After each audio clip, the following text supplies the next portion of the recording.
YouTube, how's it going? The Goat House is back. Recapping Monday Night Football from Week 1. Two games. Really enjoyed watching both these games. You know, a lot of people talking about how there should be two Monday night games every week. I would like that very much, except the second game did go pretty late. But very entertaining games, both for totally different reasons. So we'll break down both of those just a second. We also recap every single game, did a recap of the Sunday games as well. Plenty of predictions to come this week. You can also join our Discord chat for constant NFL talk if you want more. There's other people in there, and the Goat House guys are in there as well. You can still join our NFL Pick'ems League. We're only 1 week in, so you're not too far behind. And plenty of bonus NFL videos, content, more, polls, plenty of stuff there. Patreon.com/the Goat House. There's a link towards the top of the description. Just check it out for more info. Subscriber goals at 40K by the end of this year. We've been getting a lot of subscribers lately. Appreciate you very much. If you don't subscribe to the Goat House, I'd recommend you do. It would help us out a bunch, and we have you covered with NFL and college football content. Turn notifications on, click that like button. Check us out on Twitter. Always tweeting during live games on Twitter, so check it out. A lot of the stuff you're going to hear me say in these recaps I kind of talked about on Twitter already too. But to recap it, a great game, one of the better football games we've seen in a long time. The Texans versus the Saints. Figured to be somewhat high scoring, maybe even a little higher than this, but very, very good game, very entertaining game. Back and forth, obviously. Well, actually, not in the beginning, really wasn't back and forth. The Texans looked like they had control, so credit to the Saints for coming back. But to talk about the Texans, the good things and the bad things I saw in the Texans. The good things were there wasn't too many great things, honestly, and that's why this was wild, because I thought Deshaun Watson was great, I thought. He had that one bad interception. Wasn't too terrible, but had that interception. But other than that, given the offensive line and how bad they were and how many pressures they were allowing, last year, you look at last year, how many times he was sacked compared to other quarterbacks that also had just as many pressures. You look at Kirk Cousins, Jameis Winston, Deshaun Watson. I think those were the guys that were pressured the most. I think it was actually Kirk Cousins at the top. But in terms of sacks, Watson was way at the top compared to those guys. Why? Because he was not smart in the pocket. Well, mainly because his offensive line was bad, but he was not smart in the pocket. He kind of stepped in the sacks, hung on the ball a little bit. And I know it's only one game, but I saw great improvement, which I do expect. Young quarterback getting better. I was very high on him in the pre-draft process, still very high on him. But great improvement, pocket presence, moving around the pocket, getting outside the pocket, throwing on the run. Loved it. Absolutely loved it. But still, the offensive line is a big, big problem. So Watson played great. That last drive, he did everything he could for this offense, and it was some beautiful balls to Hopkins and Kenny Stills. Already get Kenny Stills in there. That's why I put receivers as a positive as well, because I thought the whole group played great. Hopkins, he had some tough drops early on. No big deal. It really made up for it. Like I said, Kenny Stills came up clutch. Will Fuller, I love seeing Will Fuller healthy. Hopefully this guy can stay healthy. One of my favorite probably my favorite college football player of all time. Being a Notre Dame fan and him being so exciting and that home run hitter that we saw in this game. I hope he can stay healthy. I'm really hoping, because he's fun. And then Carlos Hyde I thought was good. He started the game even though he just was in there for a week from the trade, and he looked good. Looked like that old Carlos Hyde, explosive running. Hit the hole super hard, broke some tackles. I liked it. Duke Johnson, on the other hand, had some pretty good play. If you noticed, there was 2 times that he did not know the play. Watson the second time was like pointing at his head, like, get it together, think, let's go. And it kind of cost him on those 2 plays, but I don't want to bash Duke Johnson too much. I do like his ability, running back ability to catch the ball out of the backfield. But I thought Hyde was better.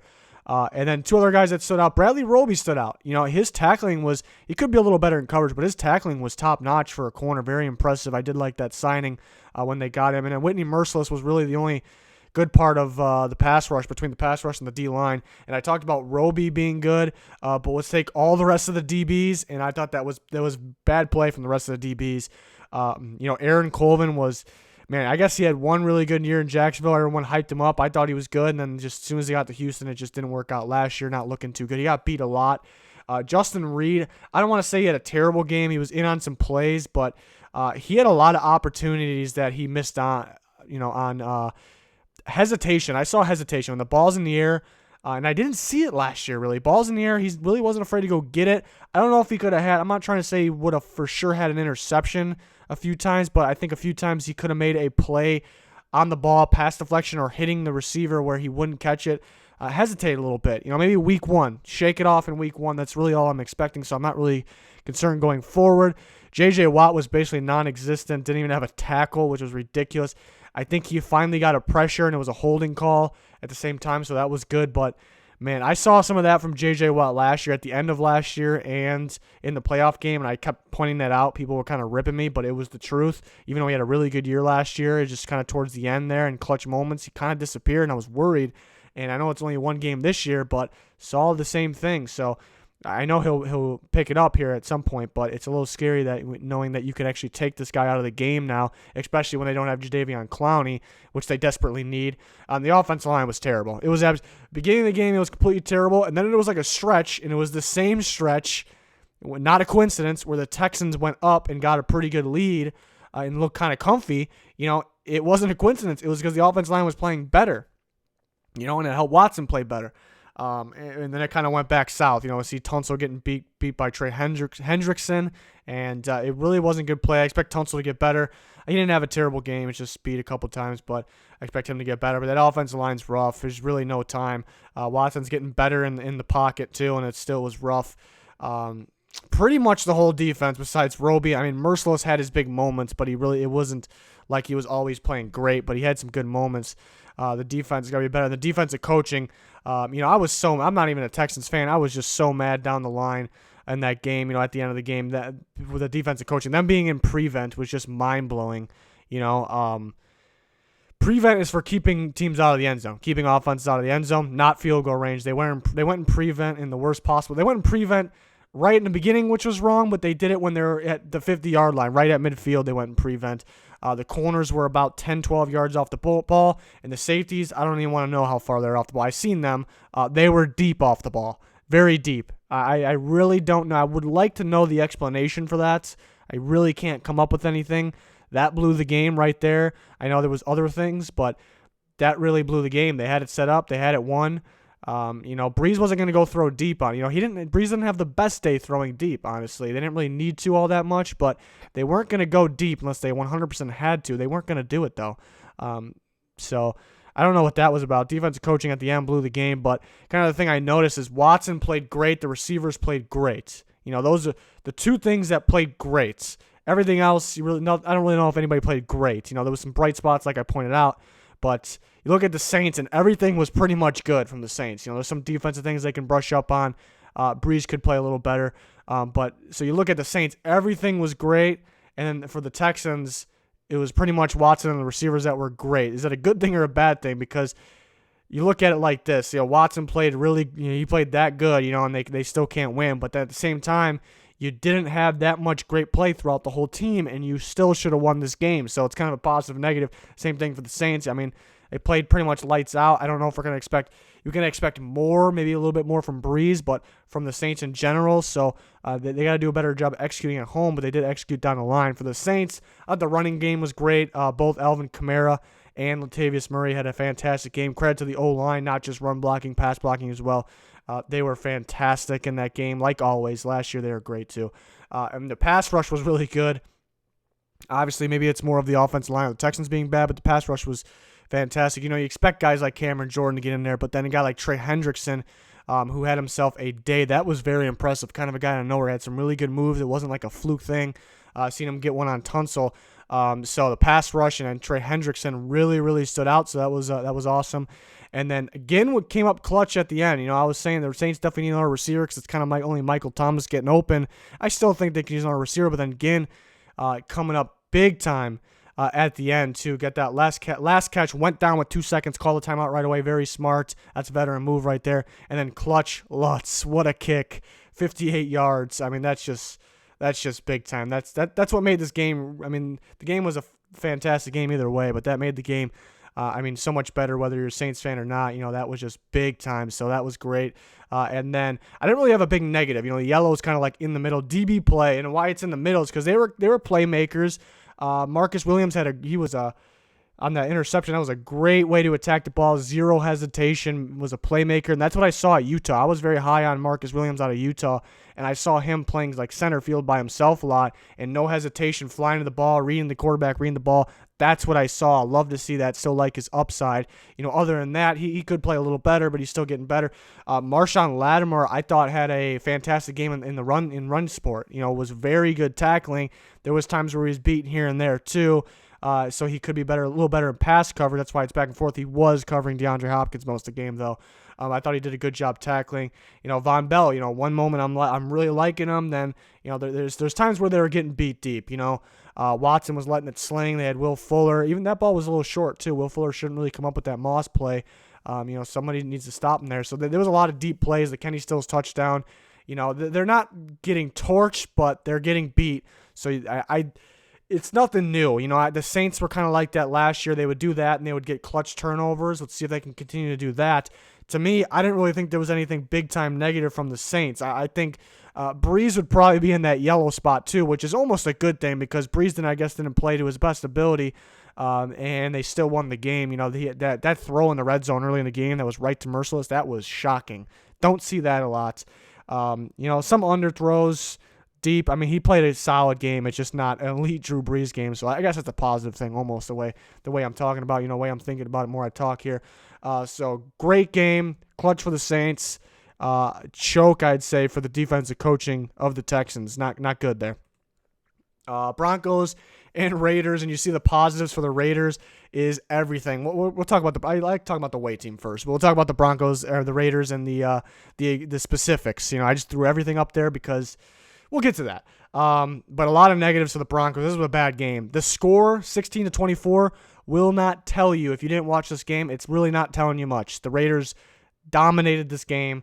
Wasn't even close. 24-16 doesn't tell you the game. That's the best way to sum it up. Running game and Cortland Sutton. That was the positives from the Broncos here. Sanders got a touchdown late.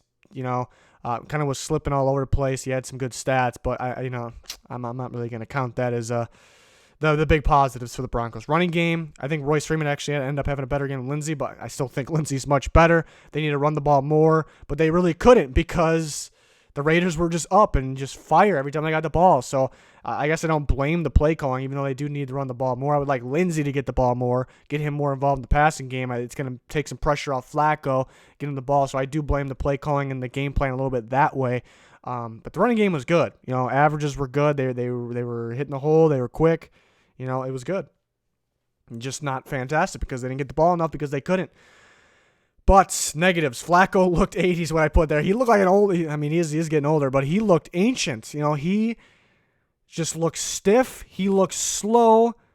And I don't really mean speed-wise. Well, I guess I mean that too because he is. But I mean slow to read plays and find open guys. He was late to do everything. It just was bad. I'm hoping it's just because new team week 1.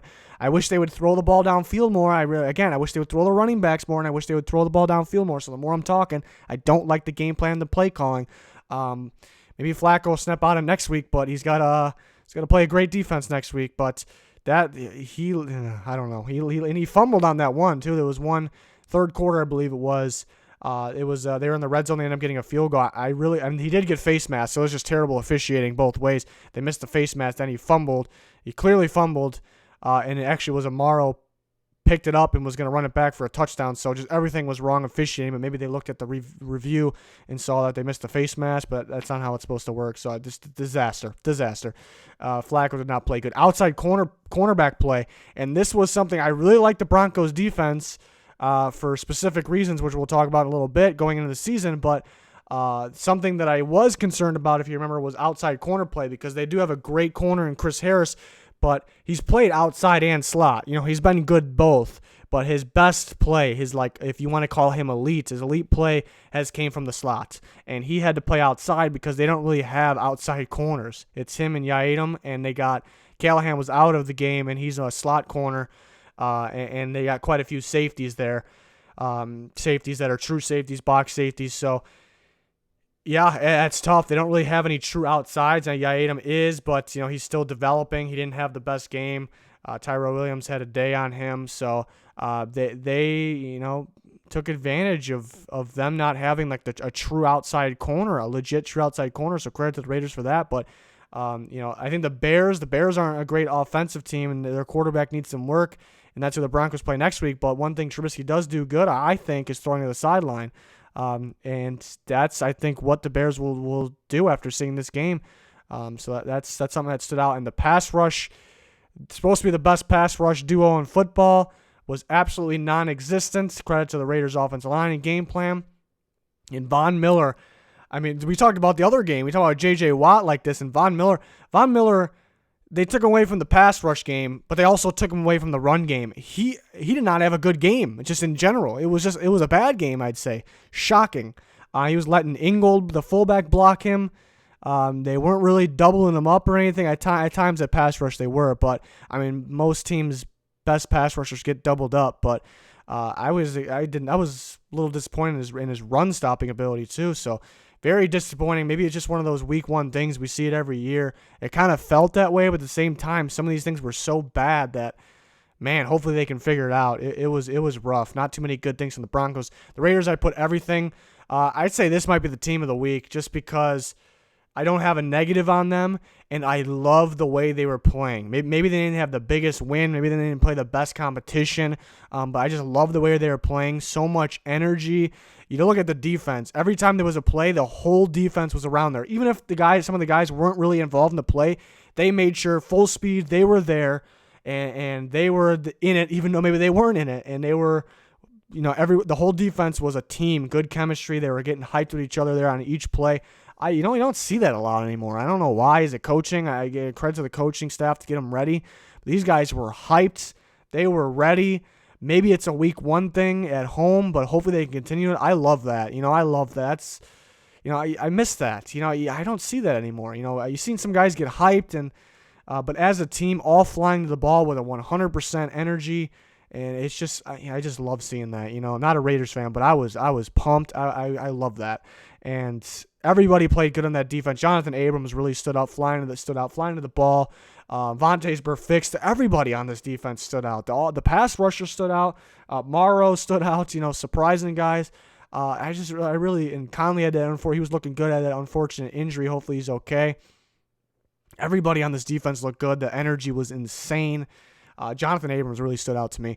And then looking at the offense, everything again. Derek Carr was smooth. I mean, he only had one touchdown, but he didn't need any more. He was very accurate. He was smart, changing the place of the line. Love that about him. Changed one play at the line where he just changed it, got under center, snapped it, launched the Tyrell Williams, big time play, first down, set him up early. Great job, Carr. Great job, Tyrell Williams. That was fantastic. Waller was involved. He was great.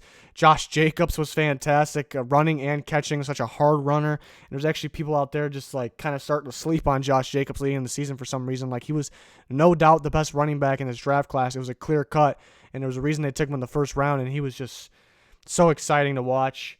And this whole group was good. The offensive line, I guess I'd say on the offense, I have to give the most credit to, besides the game plan, the coaching staff, the offensive line, great execution. Worried about Trent Brown. Can he carry it over from the Patriots? Because you see guys, no matter who the Patriots have at the offensive line, they're just fantastic because it's just the Patriots. And when guys leave there, they end up being just fails, busts. And I know it's only 1 week, but Trent Brown was fantastic. And I loved his game last year. He was in my top 100 based off last year because he was fantastic. So hopefully he can continue that up. And it was good. We'll see if this continues. Maybe it was one of those week one. I did pick the Raiders, but maybe it was one of those week one things. I want to, the Raiders team, people knew, I knew the offense was going to be good, but the defense, I did not expect to be like that. I want them to continue to bring that energy because that was exciting. That made me love the game even more than I already love it. And I didn't think I can love it anymore, especially watching a team that I'm not a huge fan of. It's not my number one team that I root for. So, very exciting Monday Night Football for two different games for two different reasons. One game because it was back and forth so close, very exciting. In this game because of the energy and the domination the Raiders put on that field. I thought the Raiders were the team of the week. I'm going to say that right now. I thought they were a team of the week. There's a couple other teams you can argue too, just the dominance they had, but just because of the energy factor. I'm going to go with the Raiders with the team of the week. That was fun. Fun game to watch, both games.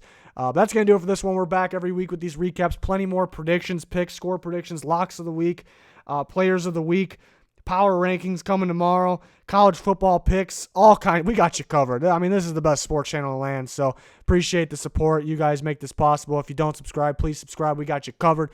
That's going to do it for this one, though. Thanks for watching. Goodbye.